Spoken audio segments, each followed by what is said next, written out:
Premier chapitre de cette partie consacrée non seulement à la sociologie rurale, évidemment, mais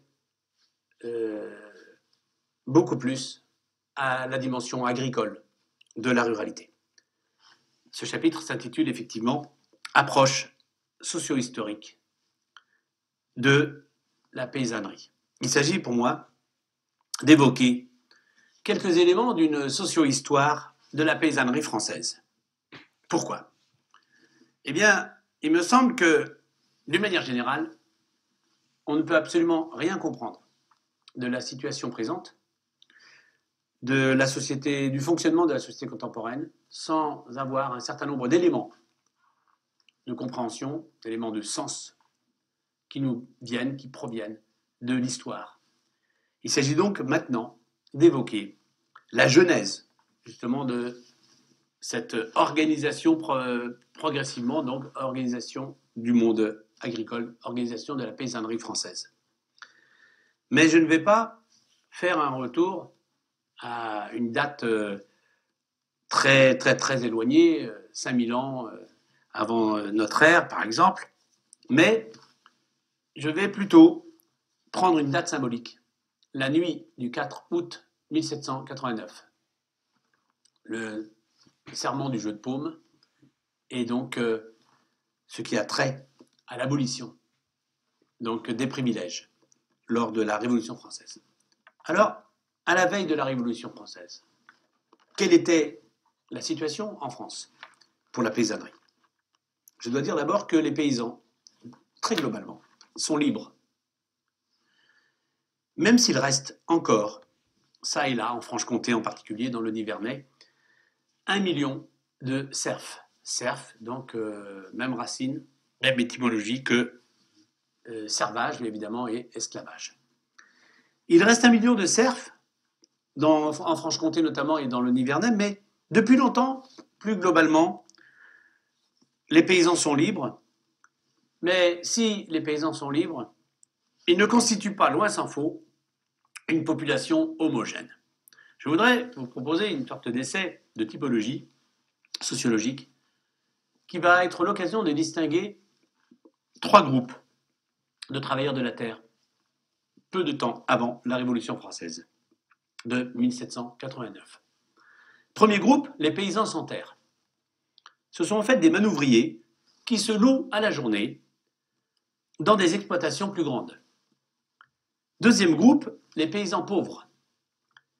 Ils ont une terre en propriété, ils ont une terre aussi en location, et ce sont des métayers. Donc, mais cette terre, dont ils payent effectivement un métayage, un fermage, eh bien, cette terre est largement insuffisante pour les faire vivre. Les paysans sans terre, les paysans pauvres, et troisième groupe, les laboureurs. Ce sont là, nous avons affaire à une couche d'agriculteurs moyens et parfois aisés. Les laboureurs et les gros fermiers qui accaparent les terres en location et surtout les meilleures terres. En fait, c'est ce dernier groupe qui doit payer des impôts aux seigneurs. C'est ce dernier groupe qui est soumis. Donc, les laboureurs et les gros fermiers sont soumis à la dîme. Je vous rappelle la dîme, donc 1/10 de la récolte allant à l'église. En fait, l'image d'Épinal, c'est que la Révolution française aurait été une révolution généreuse qui aurait apporté la liberté aux paysans et les aurait délivrés donc, du servage. Donc cette image d'Épinal doit être remise en question, puisque, en fait, dans la réalité, un certain nombre d'historiens l'ont confirmé, l'abolition des privilèges s'est faite sur 4 ans, lors des lois de juillet, en particulier, les lois de juillet 1793.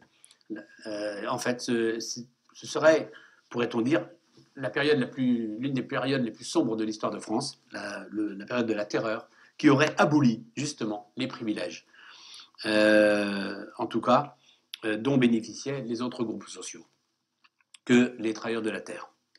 L'abolition des privilèges s'est donc faite sur 4 ans, et non en une nuit, donc la fameuse et célèbre nuit, donc du 4 août 1789, le serment du jeu de paume évoqué précédemment. Les paysans ont connu un grand espoir, surtout au moment des États généraux, avec les fameuses doléances, les cahiers de doléances qui vont être rédigés à l'issue de ces États généraux. Les doléances vont être entendues, mais aucune mesure concrète n'a été prise en leur faveur. Les châteaux sont alors brûlés pour détruire sans doute les traces des droits. À Versailles, l'Assemblée réunie, inquiète, apporte une première réponse aux revendications paysannes. Premièrement, le droit de chasse.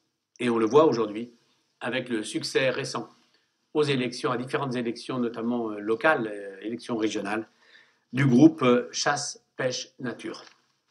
Et on ajoute parfois chasse, pêche, nature, environnement. Le droit de chasse a donc été acquis à l'issue de ces mouvements sociaux. L'abolition des corvées, mais aussi à partir de cette décision prise à Versailles, eh bien on peut racheter, les paysans, les travailleurs de la terre peuvent racheter les droits qui pèsent sur la terre, c'est-à-dire les impôts dus à l'Église et aux seigneurs. Et là, bien entendu, je pourrais presque dire comme d'habitude, seuls les gros vont pouvoir en profiter. Donc seuls vont en profiter les gros laboureurs. Et enfin, les biens de l'Église vont être vendus. Les petits paysans, là encore, ne pourront acquérir que des petits lopins de moindre qualité. Rappelons aussi que en septembre 1791, c'est-à-dire avant le vote du Code civil, le Code rural, qui bien entendu est distinct du Code civil, le Code rural va être voté. Le Code rural va avoir à gérer des hommes, va avoir à gérer des territoires, le territoire national, et le Code rural va avoir à gérer les productions. Toute une série de mesures, parfois contradictoires, vont être votées. Toute une série de lois vont être votées pour favoriser justement la modernisation des structures agricoles françaises à l'issue de la Révolution française. D'abord, le partage des communaux va être réglementé. D'autre part, les ventes des biens d'émigrés, donc il s'agissait des terrains qui appartenaient aux seigneurs qui ont quitté la France lors de la Révolution française, et que l'on va appeler donc ces nobles, ces aristocrates propriétaires de terres agricoles, on va les appeler donc les émigrés. Eh bien, la vente de leurs biens va s'effectue par lot aux enchères, vente aux enchères, donc là encore défavorable aux petits paysans, aux petits producteurs qui n'ont pas assez de moyens financiers pour pouvoir justement gagner à ces enchères la possibilité donc d'acheter des terres et d'agrandir leur lopin. Ce sera aussi la fin des redevances féodales.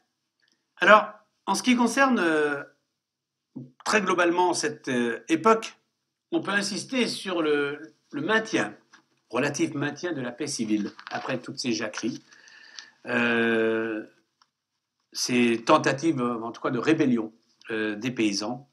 Eh bien, on peut parler d'un maintien de la paix civile, du maintien de l'ordre public, qui va en fait imposer le maintien d'anciens droits qui étaient considérés comme des possibilités pour les petits paysans, notamment, de faire paître leurs animaux, etc., dans les communaux, et d'autres lois, par exemple le terre-jettage en Bretagne, je te rejette ma part, va être aussi un des anciens droits bretons qui va être maintenu à l'issue de la Révolution française. En tout cas, l'industrie naissante va être là pour enrôler et éviter aussi la constitution de bandes de brigands qui s'attaquaient, rappelons-le donc, avec le fameux Jacou le Croquant, qui s'attaquaient aux gros ruraux. En fait, par l'intermédiaire d'un tableau, donc de quelques statistiques, une sélection de données quantitatives, on peut voir que la démographie française va évoluer entre 1862 et 1892, donc 30 ans après. Il y avait en effet 3 225 000 exploitants, chefs d'exploitation en 1862. 3 225 000. Il n'en reste plus que 2 605 000 en 1892, donc de chefs d'exploitation. En ce qui concerne le groupe social des journaliers, ceux qui allaient vendre leur force de travail à la journée ou à la semaine, ou un peu plus, donc dans les exploitations plus grandes. Eh bien, les journaliers étaient au nombre de 2 500 000 donc, en 1862. Ils ne sont plus que 1 121 000 en 1892. Les domestiques, je crois qu'il faut absolument distinguer les domestiques familiaux, masculins, des domestiques féminins, donc les domestiques familiaux. Masculins, 1 458 000 en 1862. Et en 1862, il n'en reste plus qu'1 300 000, alors que les domestiques féminins, les domestiques féminins, 638 000 en 1862 et à peine 450 000 en 1892.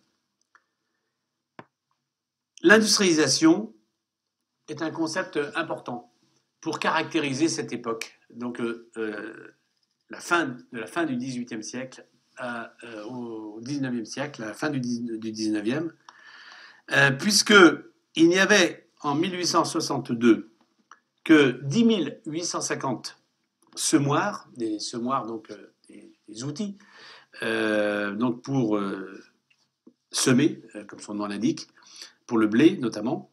Il y avait 10 850 en 1862 semoirs. En 1962, nous passons à 322 000. En ce qui concerne les faucheuses, pour faucher le blé, en 1862, 9 440 et 1 388 000 au début du XXe siècle.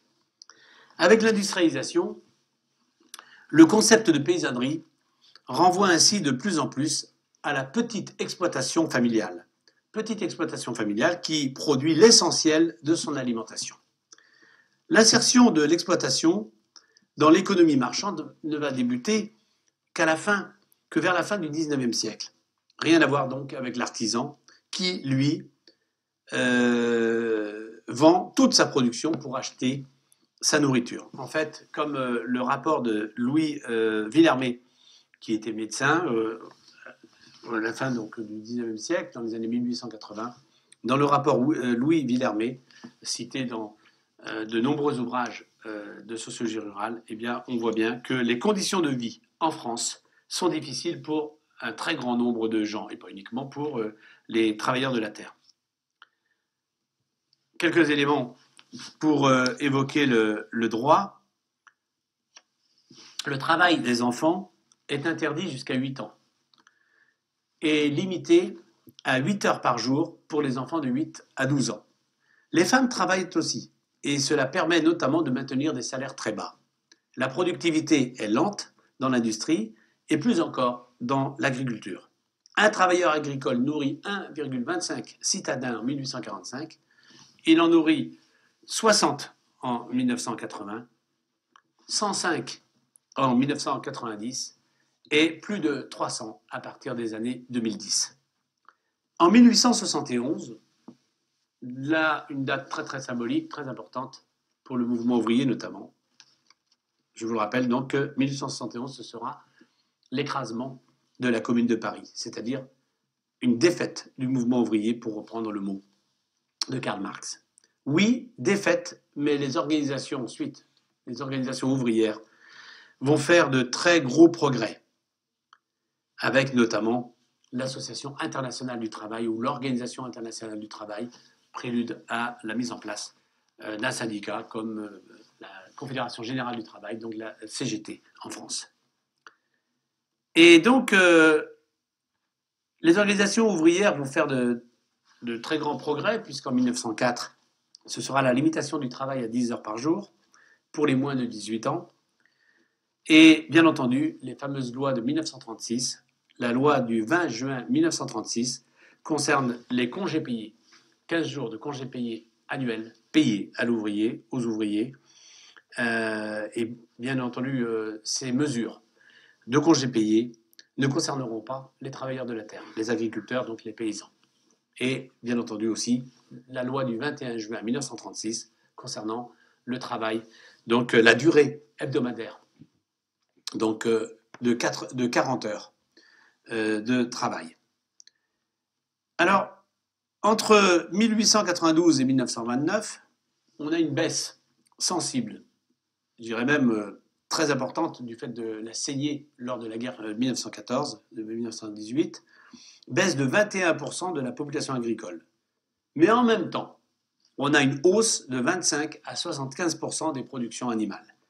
On peut dire que l'ère du machinisme va commencer avec les semoirs mécaniques, les faneuses, les râteaux à cheval, les machines à traire, etc., les tracteurs, pour plusieurs millions d'exploitations. En fait, entre 1789 et 1890, l'antagonisme principal, c'est le propriétaire face aux paysans, qu'ils soient petits, moyens ou gros.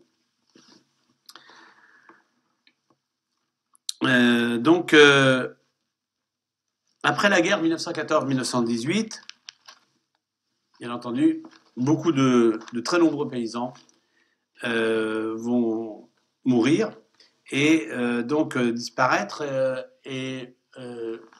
Les jeunes, les survivants, parmi les jeunes survivants, les jeunes paysans, beaucoup parmi eux, vont refuser de prendre la suite sur de trop petites exploitations familiales et vont même chercher à se faire employer hors de l'agriculture. L'exode massif des aides familiaux s'ajoute d'ailleurs à celui des journaliers commencé dès 1830. Les données statistiques globales concernant la modernisation de l'agriculture dissimulent en fait une très grande diversité dans les évolutions régionales. En montagne, pas de modernisation avant les années 60. Dans le bassin parisien, le capitalisme agraire est apparu dès la fin du XVIIe siècle. Et dans le Languedoc, les grands domaines viticoles avaient modernisé donc, leur domaine dès le XVIIIe siècle. En Bretagne, et nous le verrons donc ultérieurement dans le détail, on peut dire néanmoins, d'ores et déjà, que la modernisation agricole a été relativement tardive et dépend surtout des productions. Légumes, porcs, lait, viande bovine, aviculture. Aujourd'hui, il y a donc à la fois domination d'un modèle d'agriculture et crise de ce modèle, en tout cas de ce modèle unique, au profit d'une volonté de diversification des modèles d'agriculture. Mais pour comprendre ces processus, il faut continuer à proposer un certain nombre de repères, et en particulier de repères pour comprendre le mouvement social paysan.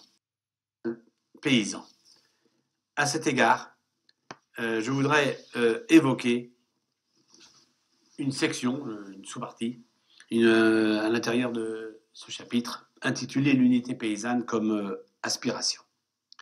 La thèse de l'unité paysanne, qui est à la fois une évidence, un mythe caressé, une illusion naïve et une supercherie, est inséparable du syndicalisme agricole français.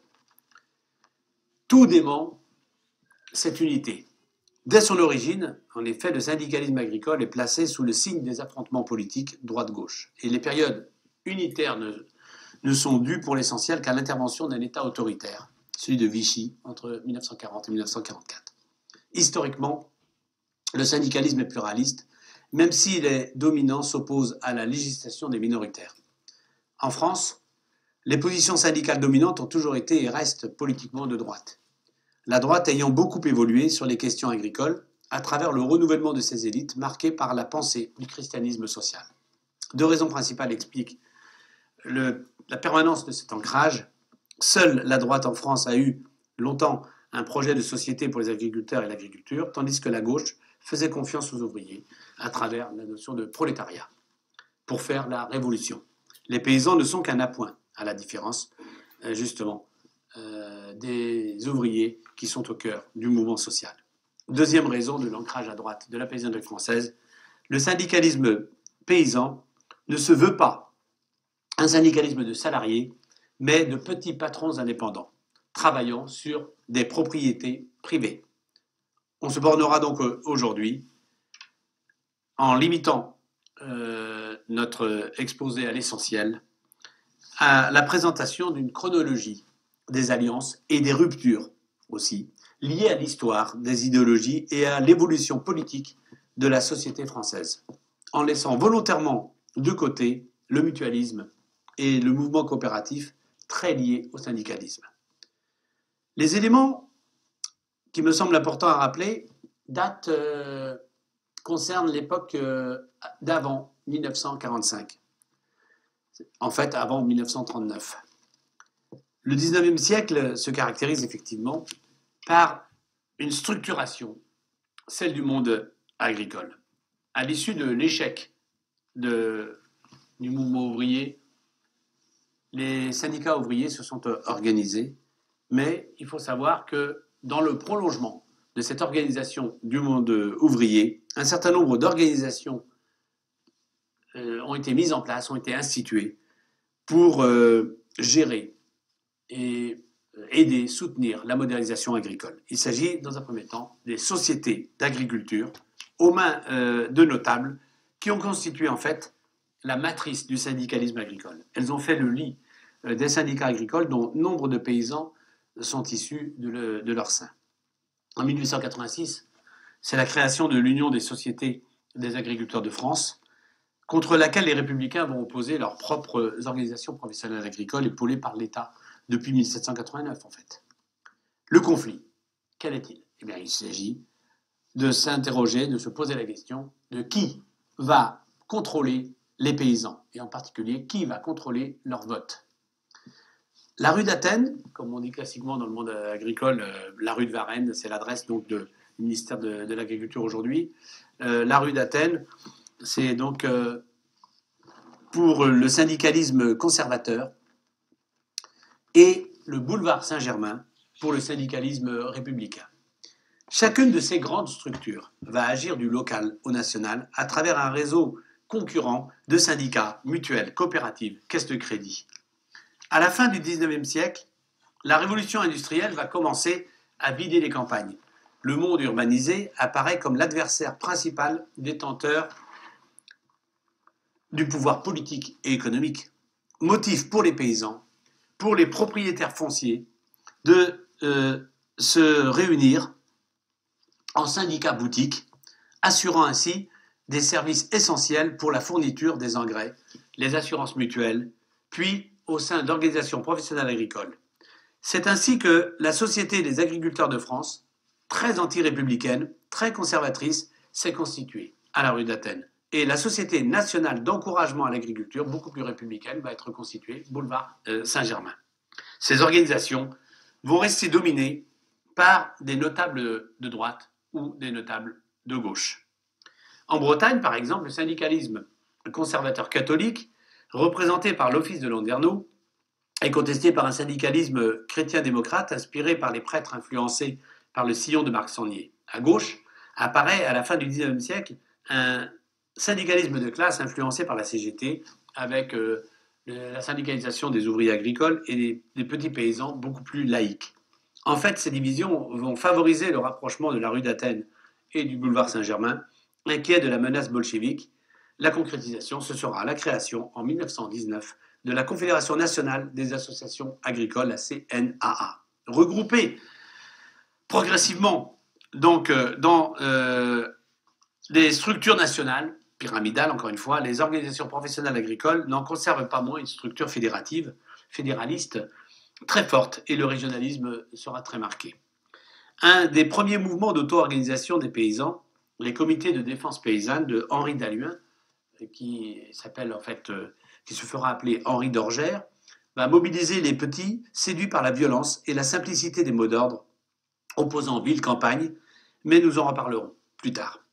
D'autres groupes vont suivre, en résumé, les cultivateurs cultivants dans l'Ouest, soutenus par les démocrates chrétiens, les associations par filière et d'autres structures des confédérations, par exemple, confédération du blé, confédération de la betterave ou confédération du lait ou de la viande bovine, etc. En fait, l'incapacité des syndicats officiels à résoudre les difficultés nées de la crise économique des années 1930, aggravant le malaise paysan, entraîne une radicalisation du monde rural, dont une fraction va se laisser convaincre par les discours démagogiques, les mensonges, les promesses intenables et les fausses analyses, des mouvements ligueurs d'extrême droite, tels la défense paysanne de Henri Dalluin. Critiquant la mollesse du syndicalisme de droite, ces mouvements à assise populaire n'en sont pas moins manipulés par ce dernier. Et ils lui servent d'homme de main pour briser les grèves agricoles, les grèves des ouvriers agricoles en 1936 par exemple. Dépassant le clivage idéologique traditionnel, l'idée de la corporation, la gestion de la profession par elle-même fait son chemin. Elle se concrétise en tout cas sous le régime de Vichy avec la création d'un dispositif provisoire des affaires agricoles en 1940 et de la corporation paysanne en 1942, qui doit réunir toutes les organisations professionnelles agricoles, toutes les organisations professionnelles existantes, sauf bien entendu celles de gauche, jugées trop communistes ou trop proches des bolcheviks, et qui sont entrées en clandestinité dans la résistance. La corporation va être discréditée par Vichy et Pétain et dissoute, donc remplacée par la Confédération Générale de l'Agriculture, la fameuse CGA, créée en 1944. Il s'agit d'une unité paysanne réalisée au profit de la gauche.